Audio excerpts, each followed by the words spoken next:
விசுவாசிகள் வந்து அவங்களுடைய எண்ண ஓட்டங்கள் எப்படி ஓடிட்டு மனசுக்குள்ள, சபைக்கு வந்தாலும் ஆண்டவருடைய வார்த்தையை அவங்க மனசுக்குள்ள கேட்குறாங்களா, இல்லை அவங்க மனசுக்குள்ள என்ன ஓடுது அப்படிங்கிறதுக்காக ஒரு சிறு கற்பனையாக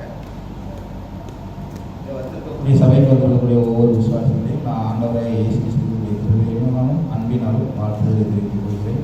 ஆண்டவர் நீங்கள் வந்து நம்மகிட்ட பட்டவருக்கு வந்து பெரிய மன்னார் கொடுக்குறாரு. அது என்ன மன்னான்னு பார்த்தீங்கன்னா நீதிமொழிகள் 16:16. நீதிமொழிகள் 16 சொல்வது பார்த்தீங்கன்னா, பொன்னை சம்பாதிப்பதிலும் நாணத்தை சம்பாதிப்பது எவ்வளவு உத்தமம், வெள்ளியை சம்பாதிப்பதிலும் புத்தியை சம்பாதிப்பது எவ்வளவு மேன்மை. அதாவது நாணத்தையும் புத்தியையும் சம்பாதிக்க சொல்லுது. நீங்கள் வந்து வெள்ளியையும் பொன்னையும் சம்பாதிக்க வேண்டாம்.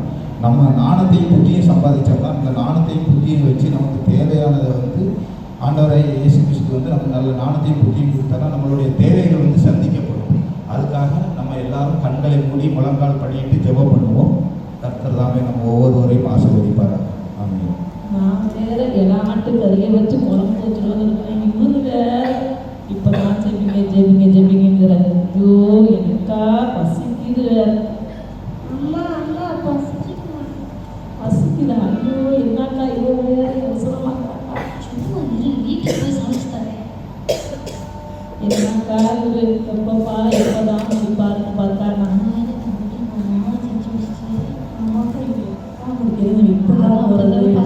பாப்பா எப்படி சீக்கிரமா முடிக்கிறது. சோத்திரம் சொல்லுங்க பிள்ளைங்களா, சோத்திரம் சொல்லுங்க, அப்புறம் சீக்கிரம் முடிப்பாரு. ஜெபிக்கிற மாதிரி காமிங்க, அப்பதான் அவர் சீக்கிரம் முடிப்பாரு. அதே நீங்கள் சத்தமா சொல்லுங்க. சோத்திரம்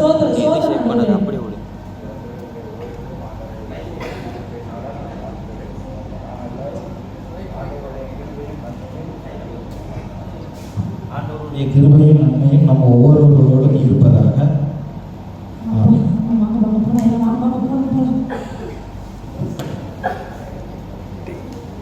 காட்சி 2. இதே சபையில கலந்துக்கிட்ட இரு சகோதரர்கள் வந்து என்ன பேசிக்கிறாங்க, சபைக்கு வந்துட்டாங்க, சபையை விட்டு வெளியில போகும்போது அவங்களுடைய மனநிலை எப்படி இருக்குங்கிறது ஒரு சிறு கற்பனையாக.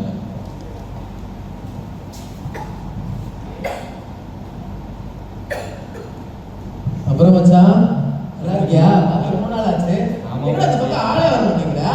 எங்க மச்சி வாராத சர்ச்சுக்கு போறேன். சர்ச்சுக்கு போறியா?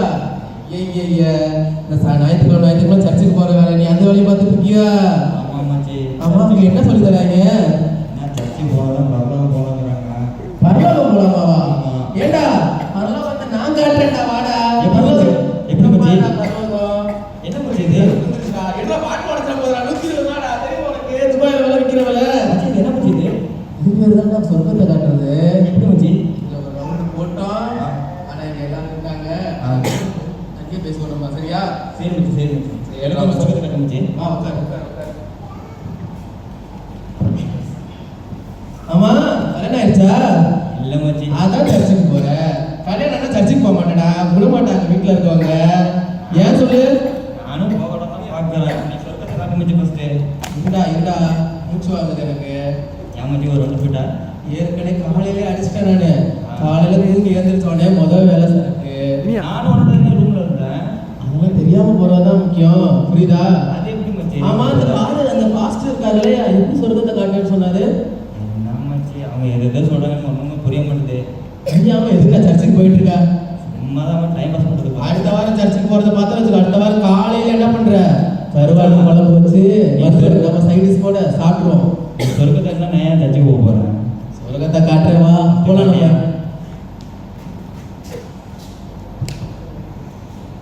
அதுக்கு அடுத்ததாக அதே சபைக்கு வரக்கூடியவர்கள் ஒழுங்கா தசமபாதம் கொடுக்குறாங்க. ஆனால் தசமபாதம் கொடுத்துட்டு அவங்க பண்ணக்கூடிய தொழில் எப்படி பண்றாங்கன்னு ஒரு சிறு கற்பனை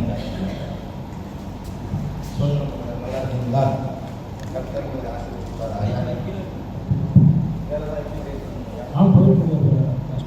தொழிலெல்லாம் நல்லபடியாக நஷ்டம் கிடையாது. அதாவது நீங்கள் சபைக்கு வரக்கூடியதில் நீங்கள் ஒரு ஆள் தான் கரெக்டாக தசமபாதம் கொடுத்துருக்கீங்க. கர்த்தர் உங்கள் தொழிலை மென்மேலும் ஆசீர்வதிப்பார். கர்த்தருக்கு சொல்லுங்கள். சரி, நான் உங்களுக்காகவும் உங்கள் குடும்பத்துக்காகவும் என்னோட தனிப்பட்ட சபத்தில் செலுத்திக்கிறேன். கர்த்தர் உங்களை மென்மேலும் ஆசீர்வதிப்பார். ஆமாம். ஐயா போப்பாடு எங்கே போன? வீட்டில் போன ஆள் இல்லை, எங்கே போனப்போ புரியல. சரி வட்டி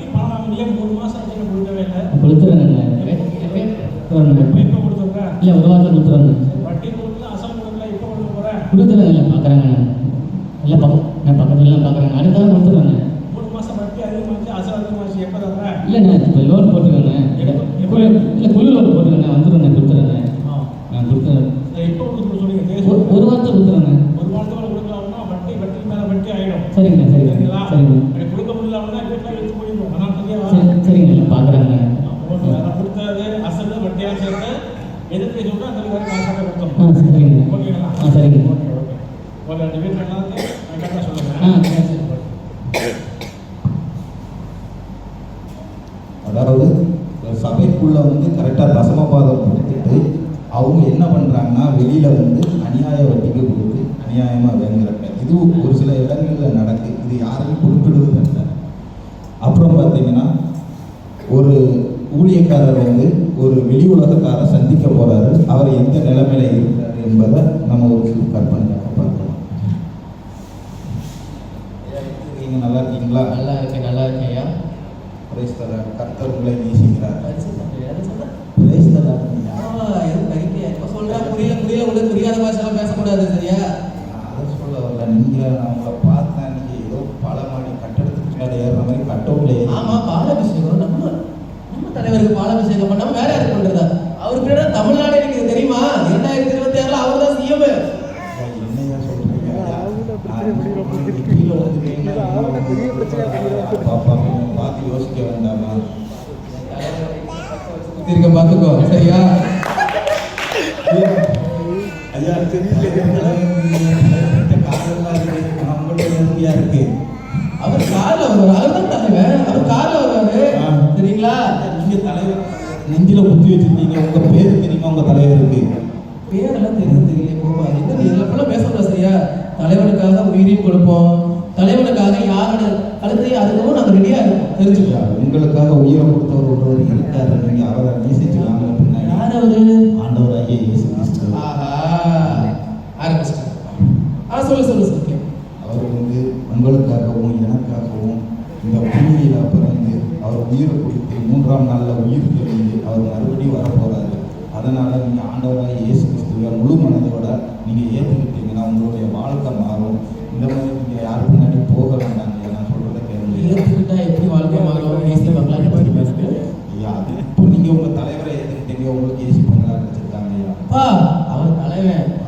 இவரை நான் பார்க்கிறேன் கண்ணால. அந்த பாரு உட்காந்துருக்காரு தாடி போட்டுட்டு எவ்வளவு அழகா சிரிச்ச மொத்தம் இருக்காரு. உங்க ஆண்டவர் காட்ட முடியுமா? காட்டுனா இப்பயே முன்னாடி வரேன் நான். ஐயா ஆண்டவர் படிச்ச சூரியனையே உங்களால 5 நிமிஷம் பார்க்க முடியாது. ஆண்டவரை காட்டுன்னு தான் நான் சூரியனை காட்டுறது. சரி ஐயா, நீங்க சொல்றதெல்லாம் வாஸ்தவம் தான். எனக்கு வாழ்க்கையில ஒரே ஒரு அற்புதம் நடக்கணும். நான் நல்ல நடக்கும். எனக்கு வந்து 28 வயசு ஆகுதுயா. இன்னும் கல்யாணம் ஆகல. எப்படியாவது நாகர்கோவில போய் ஒரு பொண்ணு பார்த்து கல்யாணம் பண்ணணும்னு ஆசை. இது நடந்துருமா? நாகர்கோவில பொண்ணு கிடைச்சிருமா எனக்கு? ஐயா நான் புரோக்கர் கிடையாது. பாஸ்டர் ஆண்டவரை பத்தி சொல்ல வந்தீங்க. என்கிட்ட போய் பொண்ணு வர்ற மாதிரி தப்பாடு தகாதீங்க ஐயா சரிங்களா? கண்டிப்பா உங்களுக்கு கல்யாணம் நடக்கும். நீங்க நினைச்ச மாதிரியாவே உங்களுக்கு கண்டிப்பா கல்யாணம் நடந்துச்சுன்னா கண்டிப்பா கர்த்தருடைய